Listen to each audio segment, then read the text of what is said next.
Je m'appelle Fabrice, je suis technicien de test depuis 6 ans sur les installations de tir naval. Ces systèmes sont installés sur des frégates, notamment les frégates qui accompagnent Charles de Gaulle. J'ai suivi la filière technique à partir de la seconde, où je me suis spécialisé dans l'électronique et ensuite j'ai intégré MBDA en tant que technicien de test.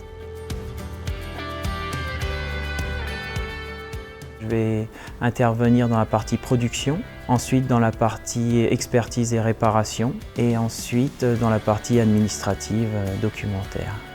Donc sur la partie production, en fait, on va démarrer d'une installation de tir vide. On va intégrer différentes cartes électroniques dans des tiroirs et ces tiroirs, on va les installer dans l'installation de tir. Je suis très souvent en contact avec le client. C'est ce qu'on appelle les FAT. Donc c'est le client qui va choisir les tests finaux à réaliser sur l'installation de tir qui va permettre l'acceptation du produit final. La deuxième mission, la maintenance, le client nous renvoie du matériel qu'il a en panne. On va procéder donc à l'expertise et à la réparation.